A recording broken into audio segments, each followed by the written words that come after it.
Welcome to the House of Legends podcast, where great women become exceptional. I am your host, Graciela, founder and CEO of the House of Legends by Graciela, a mindset coach and mother of 3 beautiful kids. My mission and passion is to provide you with the tools that will allow you to unlock and bring out the best version of yourself, which is the key to all change.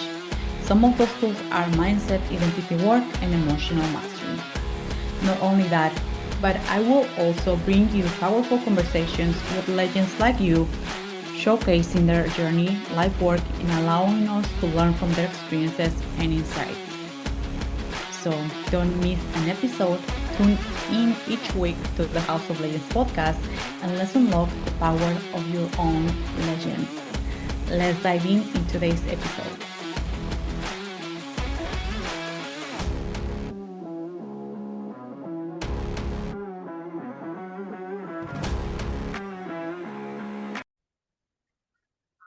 Welcome back to the House of Legends, where great women become exceptional. I am your host, Graciela, and in today's episode, she is back, Krista Weber. We're going to talk about money expansion and all the good stuff. So you want to be here in this conversation. If you want to increase your minimum, first of all, hold those higher months for you. It could be maybe you're in 10K, 20K, 50K, you could put the number and expand that. With that being said, Krista, take over. Hello, Graciela. It's so wonderful to be back with you on this podcast. We had to have a second episode, and here we are finally doing the part 2. Yeah. So expanding the energetic minimum. Yeah. This is something that is so interesting. People have an energetic minimum and energetic maximum. There's a really interesting expression that people may have heard. The first million is the hardest to make. What do you think about that? Who says that? I don't know. Some white guys in the 80s, probably. Yeah. One of the things that I was sharing with you is like, and I did mention it's not $1 million, but when I started just my first program, in less than 2 months, I make 30K, and it was just with 3 clients. I said sell that for $10,000 each, and for me it was like I have to charge $200 because I'm new. It was like $10,000. That's it. And for me it was easy, but I found this guy, and I told you that he was my mentor, and he told me that is not supposed to be like that. You don't have an instructor. You don't have this. You don't have that. It's like that kept me for a couple of months. Like, oh, that's true. Like doubting myself or not offering because I was like, oh, it is supposed to be more complicated. I have to have funnels and bullshit. And no. Okay, so like the should and the supposed to, these expressions are the enemy of expansion, because your body always knows. You're a manifester. That's your human design. You're designed to go fast. You're designed to feel the right path and then go for it. And then people are invited. It's almost like a wake. It's almost like a riptide of momentum energy that follows you when you're in your lane, when you're in your flow of yes, and it's irresistibly magnetic. So and it's so interesting that then somebody comes and says, oh, it's supposed to be like this, supposed to be like that. I had a similar experience. I think it was 2021. I tripled my prices and I just knew it. Yeah. I did a deep money exploration process, an audit of my beliefs around money. So I had already been doing this for like 1.5 years or something. And I felt so frustrated. So as a manifesting generator, my no signal is anger and frustration. And then I felt so frustrated. Everything felt so hard. And then during the day, I remember I tapped into Voxer with my mentor. And then I was like, okay, like I'm gonna sort this out. I'm gonna do some inner work. I'm gonna sort this out. I meditated. I did a deep forgiveness money audit exploration. What were the stories and beliefs that I was holding about money? What were any points of shame or guilt or confusion that I was holding about money? And then understanding that these are just projections. Money is neutral. Money is an energy. It is neutral. It takes on the shape of whatever vessel is holding it. So it's up to us to polish and refine and routinely clean out that vessel. This is how we can expand continuously. So I was a bit of a baby in the industry, right? And then I remember I felt the big yes, tripled my prices, changed my website, fully felt it, full yes. Tapped back into my mentor. And then she's like, "Are you sure? Are you really sure? Like just like that? Like so fast? Like are you sure?" Like she didn't say you shouldn't, but she's like, "Are you sure?" kind of thing. And I was Yeah. like, I'm like, "No, I'm sure. I'm sure." And then I told my husband as well. And then I remember I remember his face and he's like, "Okay, well, I guess that we gotta get ready for you to not really have some income for a while because that's a pretty bold move." And I was like, whatever. I didn't believe it at all. And then literally sold out every single one-on-one space in Oh, that week. Yes. After everything feeling so hard for like 6 months, I just sold everything because it's the energetic correct thing. So anytime, everybody who's listening, all of you, anytime you or somebody around you is dumping the word should, have to, supposed to on you, I want you to become very critical and very curious and just simply ask the question, is that true? And why? What's that person's motivation for telling me? And I'm just going to give you the shortcut. The motivation most often is fear. Fear yeah. or concern, genuine concern. People want to see you succeed. But here's the wonderful thing. When you're living in the quantum, shit doesn't have to make sense. And your body intuition will lead you in the yes. And the Yeah. more deeply that you can trust that yes, walk the path, the steps will be illuminated. You'll be magnetic to everybody who's available to meet you at that level. So true. And thank you for sharing that, Krista. But I would love for you if you can go a little bit deeper because you mentioned some aspects that sometimes we only see. And this is like, my name is Graciela, I've been there, right? That we secret surprises or we said, you know what, I'm like you said, I'm mindful about the people that are like kind of trying to protect me or even mentors or friends or you name it. But you mentioned about sometimes we don't see the shame or we don't Mhm. see we don't uh, we're not fully aware of those contractions or I call it energetic energetic prints that we left in our body. Let's say, let's put an example because we're here in the coaching business. Mm.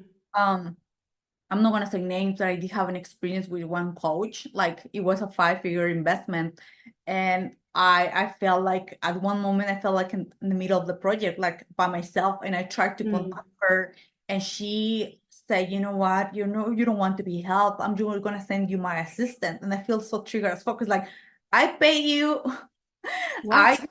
call with you, and you're sending me your assistant, and it's supposed to be like I felt back then, and I was not aware. I felt like you are putting me in the middle of the shit. Like I'm asking you for something because I was expecting something different, and you send me your assistant. First of all, I don't even know her, Yeah. and I actually I did have this conversation with her assistant, and we moved things around, whatever. Anywho, I was operating under that. I left that. I didn't knew how to process that because I was like shocked between shock and Mm. I felt like you're kind of abandoning me in between the things. And after that experience, I of course continue helping my clients and all that. But after that, I felt that I was not fully able to even mention like $30,000, 25K. I was like, what is that? But I never pay attention back. So when I was doing my work, and that's about shame or feeling like so many kind of attachment about the money, I was remembering like a flashback. That experience was like, shit, this thing I didn't process this thing. That's Mm. why I Yeah. felt here. That's why my possible clients are responding to that number, my one-on-ones, because even if they want to be in my container, they can, because I'm rejecting that because I'm thinking that I'm going to do the same thing as that mentor, if that makes sense. Yeah. Yeah. That, and those are the things that we don't see, Krista. That's all the Yeah. things we don't see. These are the sneakiest little Yeah, things. So shit. before we started to record, like, and this is the work that I love. This is the work that I'm obsessed with Yeah. because no matter where we're at in the journey, if we're at the beginning of the journey, and we're working on getting the first 5K month or the first 10K month, whatever it is, or if we're working on breaking the plateau from 50K months to 100K months. Recently in Conscious Opulence in my mastermind, a client who is at 50K and she wants to go to 100. I said on the call in front of everybody, I said, what about 200? Why are we aiming for 100? Why don't we go for 200? And she was like, what? And I'm like, where's this limit coming from? Like you're fixating on this limit. It's keeping you in a position of want. Want is a verb that has no end. You want it, you want it, you want it, you will never get it. So let's push that. Aim for 200. What if it gets to 120, 50? You going to be mad at that? No. So it's really fascinating. Now, these sneaky little stories, these sneaky little things, it's these micro shifts that unlock everything. When we have had, so to me, what it sounds like, what you just described, I'm so sorry that experience happened. However, every difficult experience that we have can be used as an anchor, or it can be used as an expander. And because I know you, I know that this is an expander for you. And now this conversation we're having, it's going to expand everybody who listens to. But I can imagine that in that situation, you probably felt foolish. You probably felt abandoned. You probably felt, did I pay a shit ton of money to be neglected, abandoned, belittled, to be made to feel not worthy? Oh, like it's like I can imagine that activating some deep masculine wounds or some deep feminine wounds that you may not have even been aware were there. And because you're a conscientious service provider and you're dedicated and passionate about your craft, you would never, ever dare imagine treating anybody that way. But then you were associating it, unconsciously associating this kind of number, this kind of price tag with neglect and shame and guilt and anger. I have no doubt, you manifester. And I think the worst part for me in that case, because one of the things that I see, and I've been investing not only like last few years, like I'm investing nonstop. Yeah. I don't like when I do invest, I don't pay you, let's say I don't pay you $30,000, $50,000 or $10,000. And I'm going to say to you, Krista, give me the world. Like, no, I'm aware. I'm really coachable, but actually acknowledge and I'm conscious about the people that I get to invest with and what area that she's going to help me. She's going to help me with business. She's going to help me with a strategy. She's going to help me with my physique, with my food, whatever, right? Yeah. So I'm not putting pressure about the investment. And if something doesn't work the way that I do want, I always turn it around. But in that specific situation, it was early 2022. Early 2022 was a couple of years ago. I think that really, like, I think it was between anger and feeling this kind of betrayal, because she sent me another third party. She's like, I don't even know this lady. How, you know what I mean? That party was like, what the fuck? I mean, and mentorship is so intimate. Like that's the whole point of private mentorship. It's intimate. It's a relationship. It's a sacred relationship. Yeah. So, I mean, you can use that any kind of negative experience. Here's what, like every no is attached to a yes. And so you can use that experience as simply a directional guidepost to be like, that's not what I stand for. That's not what I believe. Therefore, so like a reframing practice, I call this practice sometimes an audit of irritations. It's very powerful and fun. So you can write down a list of all the things that piss you off, everything that's pissed you off, disappointed you. I dropped this into my mastermind once, and it was a two-part thing. And everybody thought, they're like, yay, we get to vent. And my team and I created a worksheet. We created a workbook for it. I'm like, it's the audit of irritations. I think it was around the time of a Scorpio full moon. And I'm like, let's just get it all out. And then I hit them with the double whammy the next week. I was like, and now we're going to take responsibility. So we had the second part of the workbook. You take that huge list of irritations. This pisses me off, this, and then use it as an arrow to point to what you do want. What do you stand for? And then, so if you don't appreciate betrayal, that means you appreciate loyalty. If you don't appreciate being, not served properly, it means that you really appreciate high quality service. If that was not communicated to you and you felt shocked, like I didn't know that this could happen, that means you appreciate clear, honest, direct communication. You appreciate integrity. And so then we burn the list of irritations and we look at this new list of yeses. So positive things, pleasures, delights, What's the opposite of irritation? Delight, pleasure, joy. This is what I stand for. And then using that list to write a mission statement. This is what I believe. This is who I am. This is what I stand for. This is what I'm available for. This is what I do.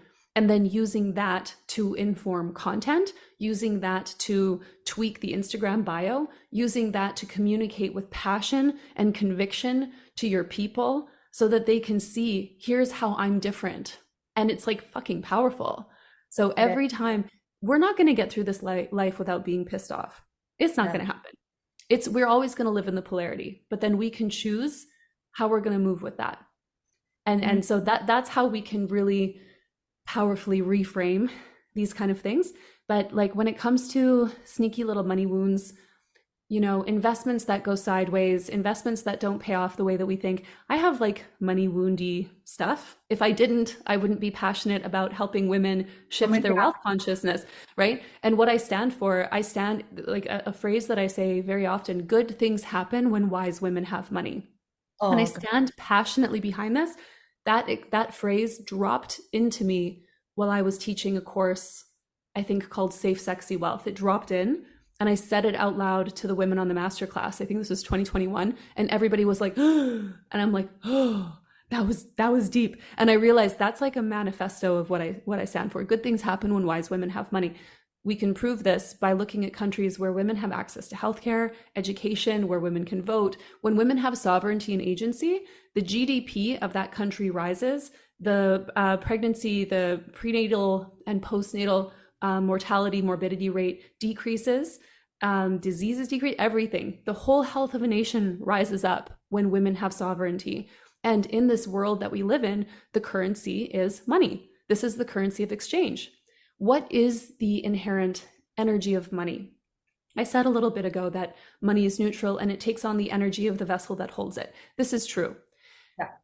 However, we all grow up hearing things like money is the root of all evil. Oh, that person's rich. They're probably an asshole. What a snob. Even in religious, religious indoctrination. A rich man will never enter the kingdom of heaven.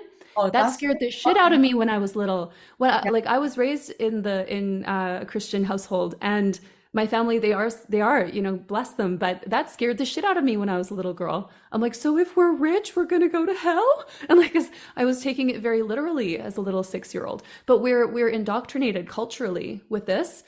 But what's the truth about money? It's the energy of love, purpose, freedom, and joy, and gratitude. Because here's why. So we all trade our time, our expertise in exchange for money, which is an item of value and appreciation. You do your work, you receive money in exchange, you receive this thing of value. Now you have this thing, and then you see something that you really like, something that you really want. And then like, wow, I like that. That would really make my life better. Whether it's something you're buying, like some clothes or some furniture or a car, or investing in a coach, mentor, or program. And then you take this precious thing that you received in exchange for your time and your expertise, and you say, I want you to have this because I'd really like to have what you have. If I trade you this, can I have what you have? Can I be with you? And so when you think about it this way, do you see that it's like a love loop? That's actually what money is. That's what money is. So it's freedom, love, joy, and purpose. It's not dark, heavy, mysterious, scary, threatening. Money didn't do any of that shit. Humans did that shit. So then now we have to come into the forgiveness. So this is a practice that we did. We did this in Fun Money, but honestly, I talk about it all the time and I make everybody do it anytime that I can. But I say to go look through your bloodline and just think about, what was your mom's relationship with money? Was she independent? Did she have freedom? Was she sovereign with her money? Or did she get it from her husband? Or was she a single mom? What about her mom? And if you go back enough generations, I don't think it matters where you live in the world, there's going to be a war or 2 or 3 somewhere along those lines. I live in Germany right now. So of course, right? World War I, World War II, et cetera, et cetera. Poverty, fear, and then if you were not poor, so let's go quick to the attitude rich people are snobby, they're rude, they're selfish, they're cold. Let's explore that. If you go back through societies for thousands of years, if there was a war, if there was a plague, a sickness, an illness, something, if there was a family that had wealth, that had old money wealth, if they owned land, if they whatever, right? They had assets, they lived well, they lived comfortably, they had livestock, they always had food, they had shelter. So what would happen in a time of great struggle in the society? Would they be safe, or would they be persecuted, hunted, robbed for their resources because the other people are in great need? So then what do the wealthy people learn that they then pass down to their ancestors, to their children, and so on? They learn that if you have money, you better not give it away. You better hide it. You better keep it to yourself. Don't talk about it because it's actually not safe. It puts a target on your back. So you have to separate yourself, because if you get too close to the other, they might hurt us. They might hurt you. That's a deep unconscious fear that could be associated with wealth. So now can we have a little compassion for wealthy people, rich people who stand apart, because probably somewhere in their bloodline, they learned that that was the only safe way to be. Or the other alternative is, if you have money, immediately give it away. And I witnessed that it's not safe to have. If you receive a lot of money, immediately give it away, give it to charity, give it to somebody else, invest it somewhere, or lose it. Make a bad investment. It's like, oh, I'm not rich, I don't have it, I'm not dangerous, you can like me. Oh my God, that is so. Isn't that wild? It's wild. Yeah. And I think all of us, including myself, I'm going to double check on this one, because you remind me one of the things as well. My grandfather, he passed away a couple of years ago. From part of my mom, this guy won the lottery twice. So What? twice back in Mexico. He never had a proper job, but he was always selling things. He was like an entrepreneur, proper entrepreneur, I will say that. Cool. But he used to live like on a ranch, and he won the lottery twice, and people were like, what the freak? Like, you always have money, like properties and all that. And he, at one point, I will say not lose, because he was always like with money, investments and all those things. But that money, I mean, was not moved, or he didn't grow up that money. Like my mom, she's not coming from she was well back then, but she was not coming from she don't have those resources on her hands right now. But sometimes when they remember my grandpa, it's like, oh, what a fucking irresponsible, winning twice a lottery. Like he first bought a lot of land. Every single one of their kids, including my mom, they have like land in Mexico and all that, right? But like, oh, he had a lot of money back then, and he did something actually to grow that money and all those things. So responsibility comes, like when I think about my grandpa, it's like, he was not irresponsible. He did his part. I mean, whatever. And that's a huge part, the responsibility of money. Yeah. That's a huge thing. That's actually a huge way that people deflect wealth. No matter how many affirmations, no matter how many programs, no matter how many sleep hypnosis you listen to, no matter how many offers you're putting, how often you're selling, if you cannot stomach, and I'm using the word stomach on purpose, because where do we hold shame, guilt, fear? We hold unworthiness. We hold it in our sacral. We hold it in our gut, in our sacral. So if we can't stomach the concept of responsibility, if we can't, and as women, we want to see ourselves as like an incubator of money. We want to see ourselves as a vessel that can receive limitless wealth and then grow it and then multiply it, because that's what women do. We create life. This is what we're coded to do. This is the feminine. And we do this when we feel safe and calm, safe and held by our own masculine energy or by the masculine structures around us. And then we can expand it. But to feel responsible, that no matter how much money comes in, I have a home for it. The money always has a place to land. Money always has a safe place to land in my life.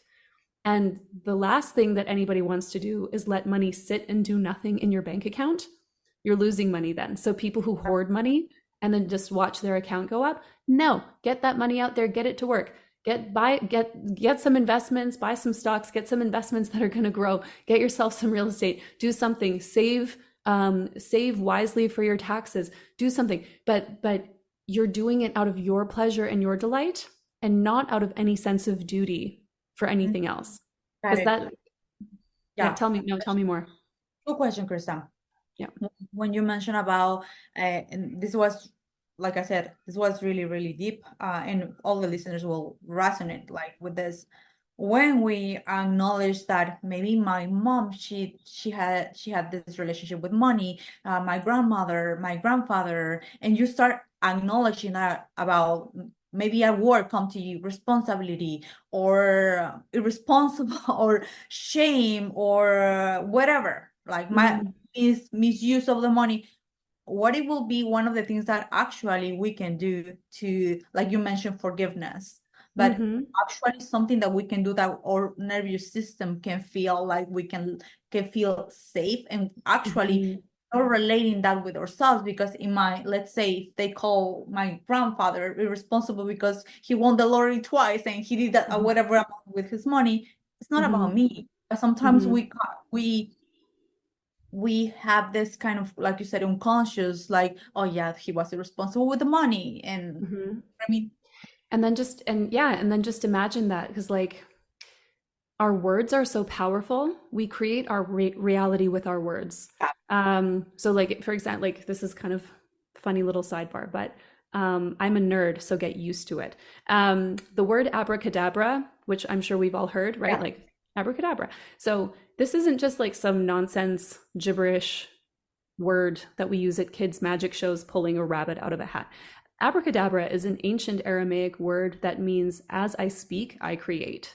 Oh my gosh. Yes. And so we know this. Humans have known this. So the words that we use to describe anything, even our ancestors, like I felt a little ping of pain on behalf of your grandfather that he's wearing this title of irresponsible. And he's like, yo, I'm just a guy who lived my life, man. Like, I think it's pretty awesome that I won the lottery. Like, you're welcome for the land. Like, what? I'm fucking irresponsible now. So it's just a funny ping that I got. But when we want to unravel this, so we need to have our mind and our body on board. Our mind and our body need to be working together. We need to get out of our head into our body. Of course, it's different depending on people's human designs. There are some designs where they do have to actually work with the head, but it's very, very rare. So I won't go there right now. We need to have our mind and body on the same page. So what I recommend first is like looking at the data. What are the facts? So on a piece of paper, as much as you can, just without any judgment, but like, what was my mom's truth with money? And then just think about your mom's biography to as much as you know. And then your grandma, her mom, and then your great grandma. Go back as many generations as you can and do the same for your dad's line. And then just when you look at this objectively, then you understand humans are mostly water. We're 86% water. Water carries memory. This is a known scientific fact. I've seen experiments where they dip a flower into a glass of water and then instantly freeze the water with liquid nitrogen. And then the crystal ice in the water forms the shape of the blossom that they just dunked in there. Oh. Water holds memory.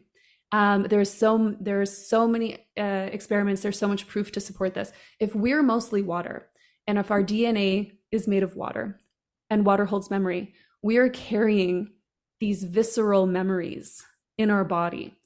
So we got to look at the data, and we have to just acknowledge, I have relatives that went through wars. I have relatives that went through poverty. I have relatives who starved. Or I had relatives who were killed because of their wealth or any other violence that may have happened to them.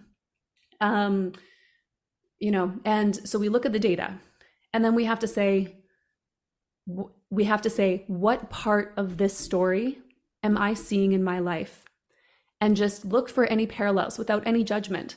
And oftentimes people will have a maximum amount of money that they can have consciously that they're comfortable with. And anything above that maximum, they just somehow fucking lose it. It's just gone somehow. So like, let's say if somebody's maximum is like 30K, if they get 50K, they will somehow fucking find a way to spend 20 grand on nothing and then get themselves back to 30 because 30 feels safe. And then it's like, okay, why is that? So am I willing to expand this? So then after doing that exploration of the bloodline, then I recommend doing a deep, don't rush through this. This is nothing to rush. So anybody who's listening, if you do this, please block out at least an hour and plan some time to do ugly crying. Do not put on your mascara. Wait until after, because I hope that you cry. You're supposed to, because you want your body and your mind. You got to feel it in your body. So then you do a forgiveness practice with money. You write down as many situations with money as you can think of that you felt ashamed. So even if you're a little kid and let's say you found $1 or you found $5 or something on the street, you know how happy little kids are when you find money? And then what if like your brother stole it from you, or what if you lost it on the way to school? You know, something like that. And then as a little kid, you're devastated and it creates the story, I'm bad with money, I just lose it. Or if I have money, people just take it. And that's you, 6 years old, creating the story for yourself. Or maybe you had a lot of credit card debt, like they were handing out credit cards on the campus at university and you racked up 20 grand in credit card debt. Therefore, I'm bad with money. I'm so embarrassed. My dad found out and then my family had to bail me out and my mom had to get a line of credit to pay off my credit card. And I'm so ashamed and the family still makes fun of me. I don't know, like any kind of story like this, write down at least 5 or as many as you can before your hand starts cramping and you can't write anymore. But for every single situation, write down what happened, who was involved, what do you know to be true, what did you learn, what are you grateful for in the lesson, and then saying, dear money, I forgive you for this embarrassing, painful situation. I know that it wasn't your fault. Dear money, I'm sorry that I made you the bad guy.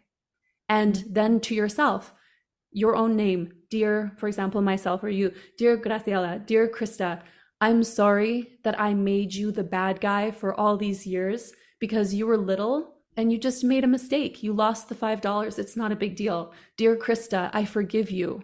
I'm sorry that you feel this pain. I forgive you for this mistake. Please forgive me. Dear money, please forgive me.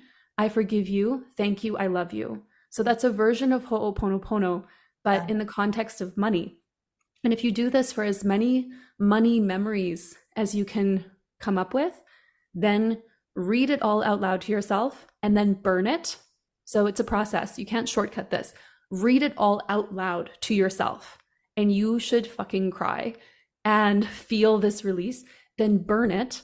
And then after you burn it, write down a list of what you're available for now. Here's what I want to feel with money. Here's what I'm available to feel with money. Here's what I choose to feel with money. I'm available to receive payment notifications in my sleep. I'm available to trust myself with limitless money. I trust I always find a safe home for money. I trust that money is safe with me. I trust that I'm a cosmic expander of wealth.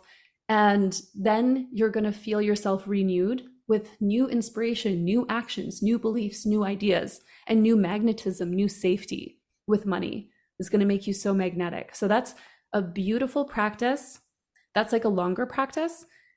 What I will also suggest as like a quickie practice, if you're in a situation that you're like, I don't have time to sit down and journal for 2 hours, but I need to feel calm right now. That's also very valid. So then what you want to do, anchor yourself into the feeling of safety. Because essentially, money represents safety. It's at the bottom of the pyramid of Maslow's pyramid of needs. It's also represented by the root chakra, right? So you have a right to exist. You're an organic being on this planet. You deserve to be here just as much as a tree or a forest or a flower. You deserve to be here. Trees don't apologize for taking nutrients from the soil. They don't apologize for the water that they take. They don't apologize. They just take. They just receive. And just like a tree, you deserve to be supported. You are supported. You deserve to receive. So we want to anchor into the safety. So if you want to do this, you can just tap your wrists together, the inner wrist, or you can, my favorite is the heart tapping, tap right in the middle of your chest, the top of your boobs, and just say what you need to hear. I love myself unconditionally. I trust that I'm safe with money. I understand that abundance is everywhere. I can't even count the number of leaves on this tree. How could I imagine counting the money that's coming to me? I know that I'm safe with money. I love myself unconditionally. I trust myself. So this is a really quick anchoring practice that you can do if you're sitting down feeling triggered by doing your online banking, by paying invoices, by transferring money, or by sending invoices that you require to be paid. So this is a quick anchoring practice. That's just a few. I could go on and on and on, but I think that those are very powerful. Yeah, those are really, really powerful. And this the longer one, I think, is more like we all need to book or put a time aside for ourselves, because the first one that you mentioned, I think when we are, like you said, when we connect our mind and our bodies, actually we only feel that relief, but we release that emotion that we attach with that. And Yeah. once it's not in our, let me know if I'm what my understanding was correct. Once we release that, it's no longer in our field and cannot come again. We interrupt the story, because if no, we're perpetuating the story, we're not releasing that. So, right? Yes. And we are so complex. Humans are complex, and we have many different multifaceted relationships. So if we're a single woman, we have a relationship with money. If we're married, we have a different relationship with money. As we get older, if we need to take care of our parents, or if we feel we should, then we have a different relationship with money. When we have children, now we start projecting onto our child, and we have to teach our child wealth consciousness or allow the same patterns to repeat. So money, the money stuff, it can kind of sideswipe us in unexpected ways. But when we do these initial practices, what we do is we release the energetic charge, and we close the gap of the reactivity. So even if, like, there might be some situations you feel absolutely fine. So like it is all about the context. You might feel absolutely fine, but then if a certain situation comes up, then you're like completely blown apart. But then you have now reduced your energetic charge. You've reduced your response reaction time. And now you know the practices that you can go to. So instead of being a victim to a situation, you can become the observer and say, isn't that interesting? I'm having the same feeling again. I'm having that same reaction. Let me go back to those practices and explore this context. Because then you have the tools. And this is when you get to a bit of a level of invincibility. And this is where plateaus don't really exist anymore. This is where money is super, super fun. This is where money is an expression of love. I love that. Oh God, that feels so right. Yes. Yeah. Thank you for this generosity. This was like a program. I will say a mini program. Like a mini course. I just love it so much. This is what I love to do.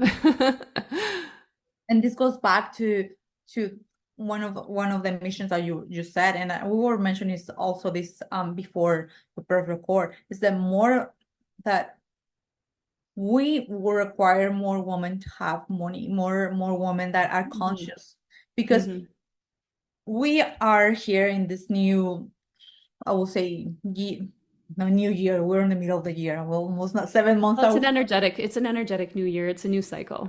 Yeah, for sure. And we do require not only to be here online and give our gifts or get to work with some people. We do require resources, and we have to own that part, like not negate it, like, right?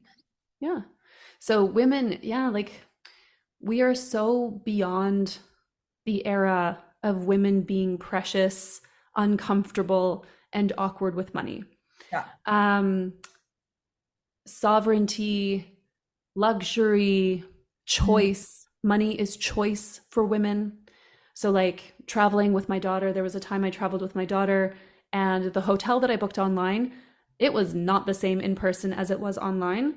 And the room that they wanted to have us in was like a basement room. And I'm like, you think I'm going to stay in a basement room of a hotel with a little girl? She was 7 years old at the time. I'm like, No. sir, this is not safe. No. And then the really cool thing is that it didn't fucking matter to me at all. We went back up to the little lobby of this completely misadvertised place. And I didn't get a refund, by the way. I did not get a refund. They were jerks. I didn't care. And I just sat in the lobby with my daughter and I'm like, okay, sweetie, we're going to go to a different hotel right now. Pulled up a booking app, booked a different hotel, beautiful hotel, didn't really care how much it cost. And then me and my daughter, she was, like I said, 7 years old at the time, was a mommy-daughter trip.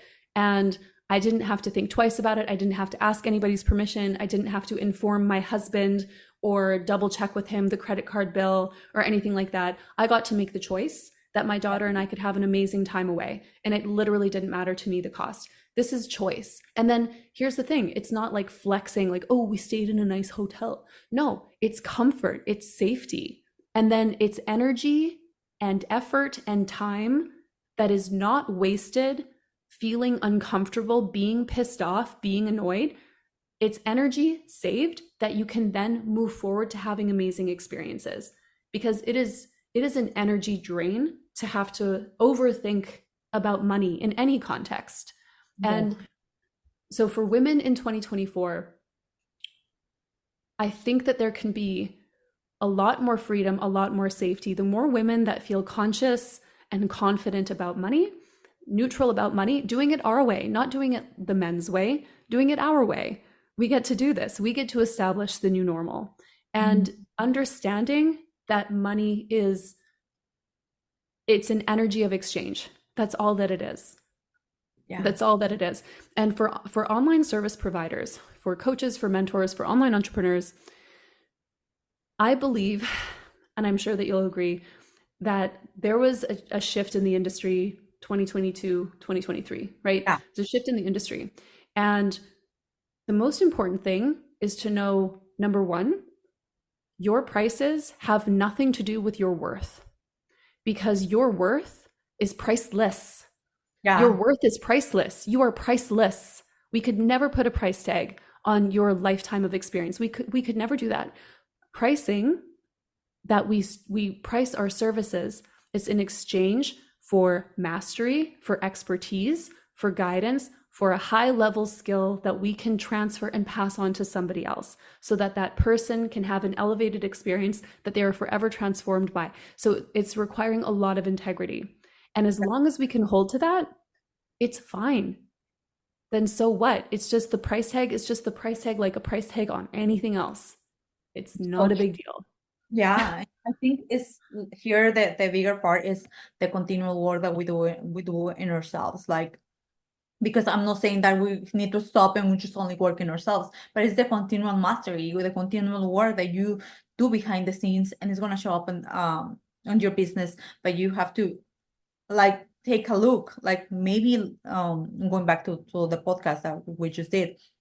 Take a look, what are the parts of you or the stories or the parts that feel contraction when it comes certain amount or certain memory, and do this work. Right now, Krista, she gave us 2 powerful tools that we can do. We can use to do it like really, really fast, or just put aside time and just really sit down without any judgment, without any story, like, oh my God, I'm 20,000 things and I'm teaching other people, whatever. It's like, no, actually, because you care about that people do this work. And once you do this work, you can go on, you can put that you want. And like you mentioned something really key, that price is not like, no, your word, who knows what is your word? We don't have price for that. But like you mentioned, your level of mastery, what are the previous results for clients, what are the life looks like right now, like both, and from there charge accordingly. Yeah, that's right. And therefore not pricing from ego validation or toxic comparison, pricing what you know is in your heart based on the results that you know that you're able to masterfully lead your clients towards and guide your clients towards. So this is integrity. And when we move with integrity, then money is easy. It's really easy. And I think that there could be also, I think that there can be a lot of masculine wounds that women have around money. Money can be considered a masculine energy. Yeah. We need to be comfortable with our own masculine energy in order to lead, because it's healthy boundaries, it's healthy leadership. When Mm. people are coming in to purchase a service, they want to feel, not just to know, but they want to feel that somebody is driving the bus, somebody is steering the ship. We have to be able to lay down the terms. This is how it is. It's like this. It's like this. Is that good? And the person says yes or no. And then it's okay. So we have the structure, and a price is a part of that structure. That's all it is. If we're wishy-washy, flaky, awkward when it comes to stating our prices, like in my marketing, I say the prices straight up. I put the prices in my stories. I don't hide the prices. Nobody has to message me and jump through 10 different hoops to find out the price of something. Like, I state the price because I stand beside my price, no problem. And then people can self-select if this is something that they want and it feels good. Amazing, come on in. We don't have to hide it. There's no shame around it. Yeah, yes.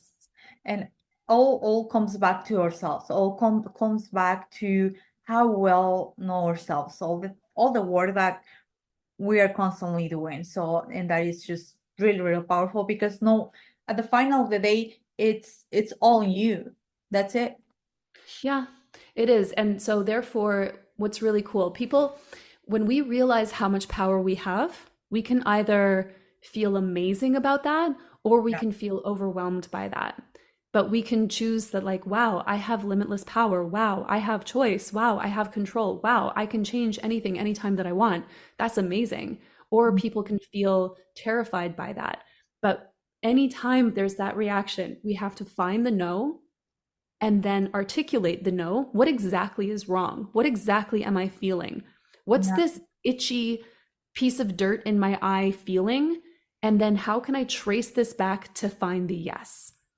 And this is the life-changing thing. As long as we can use the no to find the yes, we're never going to live a life without difficulty, without challenges, without things like this. It's going to happen. It's okay. But we can always use it to come back to the yes. And then we know how to govern ourselves. We know how to move ourselves. And then we can take the actions, we can make the moves, we can serve, we can make the investments. All of this we can do with clean, beautiful energy. But it comes from really knowing ourselves. And I would say coming into a neutral, the first goal with money is neutrality and calm, indifference. Treat everybody the same. Don't look at wealthy people, rich people differently. Don't look at people who don't have as much money differently. Everybody's just a human doing their best on this planet. We're all just beings doing our best on this planet. Come to neutrality, come to calm. And then from calm, you can go to playfulness, you can go to fun, you can go to experimentation, and you can live. You can live the fullest life you can imagine. Oh, it feels so good, Krista. Your words are just landing so beautifully. I'm just, I'm so glad. but I think like you said, it's all one of the things that I would love to highlight as well is when we become aware of how powerful we are, that we are creating pretty much everything. We're creating our experience. One of the things that I will also suggest is have patience with yourself. A process. Once you understand, like, oh, I can change this, we want you to do all at once, and actually no, because your nervous system acts better when you relax, when you're more like in relief. So, Yeah. Yeah. Yeah. I had a client, and she's in the Killer Queen Mastermind, and absolutely amazing. And we had a private call, and she was working on manifesting. She told me, I've been manifesting 100K months for a year and it isn't happening yet. And I'm like, okay, what's your highest month that you've had? Yeah. And then it was not close to that, not close at all. And then we had to find actually where her energetic threshold of money was, so that something can become normal and then you can embody it. You hit, and at the beginning of this conversation, I said, the first million is the hardest to make. And this is a funny expression. But interestingly, once we hit an energetic normal, which means that we have embodied something, we've established a certain standard for ourselves. Just for an example, not a money related example, I have a standard for myself that my hair looks like this. So this is what I expect. So every few months I go and I go to the salon and I get my hair to look like this. This is my energetic normal. And it's not a big deal. I don't even think about it. I'm completely neutral about it. I could let my hair grow forever and I could have roots and it could just be chaotic. That would be fine. But this is my energetic normal for my hair. We all have an energetic normal for our money. So when we meet a level that feels safe, we then normalize it. We've embodied it. And then we can start playing, what if I doubled it? How would that feel? Start playing with some money pathways. Start exploring, where's the yes? Where's the no? Do I need to shift my prices? I'm further into my journey now. My mastery, my expertise has improved, increased. Do I want to add some more pathways? Am I feeling bored anywhere? And then we can turn that 10K month into a 20K month, turn the 20K month into an 80K month. And it's all done with playfulness. Yeah. Yes, that's true. Yeah. And all come back to just being honest with ourselves. Yes. But at the same time, just put something that also challenge you. That is, let's say if you're making, let's put an example, 30K months, you're not going to say, I'm just going to challenge myself to make 31. It's like, that is not a thing. Stretch it a little bit. Stretch it, but it's just like you said, and make it yours, normalize it, and then jump. Yeah. And also like let the universe surprise you. Like leave space for yourself to be delighted. So I often I'll write in my journal sometimes, I'm excited to be surprised by money today. I'm excited to be happily surprised by money. Sometimes I write that in my journal and then lo and behold, in that day, I'm like, wow, like somebody bought something that I didn't even remember I was selling, or like something, or it's fantastic. Leave room for surprise, leave room for play, leave room to improvise. I do like money pathway work all the time. This is so much fun. If you want to have a lot of fun with money and you want to see how you can expand, anybody, just write down all of the different money pathways that you have and start doing like Tetris of putting them in order. Okay, so like 2 of these and 3 of these and 1 of these, and then check with your body. Do you have capacity for it? Because let's say if somebody has 10K packages for their one-on-one, they want to have 100K month. Okay, so I just have to sell 10 one-on-one packages. Okay, yeah. So they're all going to pay in full. They're all going to start right now.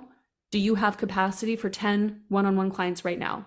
And if your body in any way is like, fuck no, in any way, then it's not going to come through. So you have to play with it, play with the pathways. This is when we need to diversify the pathways. This is when we need to add passive income. This is when we need to stack the monthly recurring revenue, all these different creative things. And I'll tell you, the first time I had a 100K day, it was actually 118K. I had been doing this money pathway stuff for like 7 months.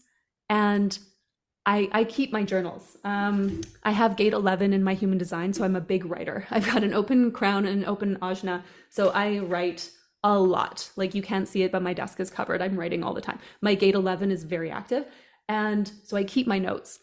When I looked at this, not one of the money pathways that I had played with was the actual pathway that led to the 118K day. It was something completely different, even though I do this work all the time. And I just remember being so surprised. I'm like, I could not have predicted this, but I was fully emotionally and energetically available. I had the capacity to deliver. I had the fucking confidence. I had the certainty in myself. I know myself. I trust my process. My audience is hot because I'm consistent in my visibility and in my power, and I'm delivering value all the time. So all of the pieces were in place. And I just did say a lot of things. All of these pieces do need to be in place. There's responsibility, right? We got to show up. We want the money to show up for us. We got to show up for money. Oh God, that is so key. Yeah. So it key. Makes, and it one makes of the sense, things man. I mentioned that as well with the exercise is like when we start doing the exercise, still playing with money or the what ifs, or imagine like, let's say 5 clients say yes to me and they're paying in full. And this is not actually what we're doing is energetically. We are actually receiving that energetically, and we're customizing or feel just to that is normal. That is like the thing. And like you mentioned, the way that it's going to show up is not our business. It could show up in a different way because we are ready. The vessel is ready. It's not a clink, like a icky sensation. It's not a contraction in the body. Mm-hmm. And because you've been practicing, like, and this is also when it comes to the patients, like being Mm-hmm. confident and having this. Yeah, that's one rule. Okay, well, there are two rules. Okay.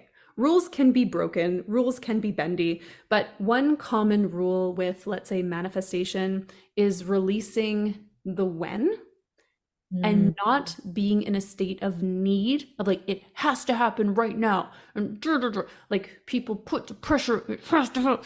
And then it's really a closed energy, right? And we need to be open to receive. So we don't necessarily like, was it 100K? Was it 100K day? Was it 100K? Was it 100K minute? The second that the payments came in, was it 100K multiple decades, because it took me decades to become the woman that I am now who could hold it? So what did it take? A day? Did it take a minute? Did it take 10 seconds? Did it take a fucking lifetime? I don't know. So like, how can we say? And if you want to have like, what is it? It's the middle of the month.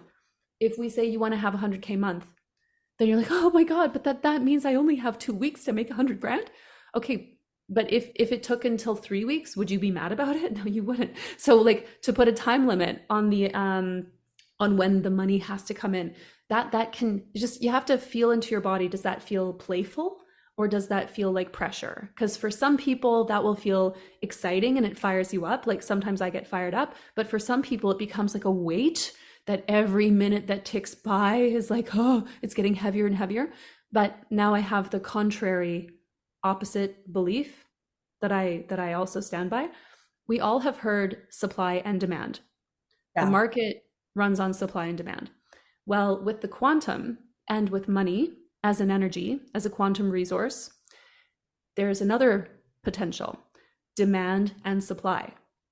Where the demand is, the supply will come. Yeah, no, that's fucking true. Yeah. This is related to our energetic standard. So like, the flat that I live in right now is for sure double from our old place of where we used to be. Interestingly, we moved into here when I began my business, and my husband was like, okay, like you just need to have for sure at least this much income and then it will work, and da-da-da. And literally it never ever dropped because the standard was raised. This is my new energetic requirement. I never didn't have enough. So what is your energetic standard that you can then demand, in a sense, from the universe? And that's like what we were saying before we started recording. You expect the answer to be yes, that you can demand with full expectation. I will receive everything that I need to meet this standard, to pay for my house, to pay for my car payment, to invest in that mentor, to go on that retreat. I demand that I have all the supply I need to live at the standard that pleases me. And that's very interesting. The universe loves to please me. I'm a being who is meant to be in delight. Why on earth wouldn't I receive what I require for my pleasure? So this is another level of like, yeah. Yeah. And I think when this Dr. Joe Dispenza says this as well, when we live from the quantum, when we live from endless possibilities, it doesn't matter how the economy looks like, how the whatever the 3D looks like, because we know that this was previous thought. This is all manifestation. This is like a gum that we already chew. There has no flavor. So that's right.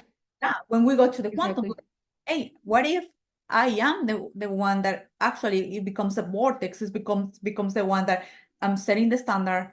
I'm expecting that. I'm demanding that. I'm doing my part, and the people, situations, circumstances, clients will come because there's no way that they cannot come. Yeah, it all comes. Exactly. Oh God, I love this conversation, Krista. It was just like really, really like full of, I will say, not information. Actually, it was more than, it was kind of like I said, mini program here, because they can go back, just do the practices. Yeah, do the practices. Because I think another thing that as well, I implement a lot in my life work, because we can have the tools, but if we don't use the tools, it's useless. So do the work, come back. Even you can do the quick one, the 5-minute one where you can recenter yourself, or give yourself this weekend, give yourself, I think it's going to be in the middle of the week when I'm going to release this, but give yourself, plan during the week, 2-3 hours. It could be just in the separate dates, and do that work, because this is part that is going to move the needle of the strategy that you're putting out there, that the message that you're putting out there. Exactly. Just give yourself that gift. And if you're hesitating, if you're resisting, if you're procrastinating on it, then there's a little bit of fear there. Are you afraid of success, or are you afraid of what you're going to see? It's just you and the paper. Do it when you're alone. Ugly cry if you want to. And it's just you versus you. It's you with you. You're safe. Know that you're safe. Thank you so much, Krista, for this conversation. It was really amazing. Such a pleasure. Always a pleasure.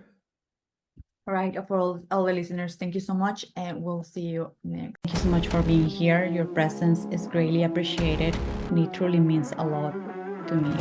If you could support us by leaving a 5-star review, it will help us to connect with more extraordinary and influential women like you. With that being said, thanks once again, and let's look forward to an amazing and legendary week ahead.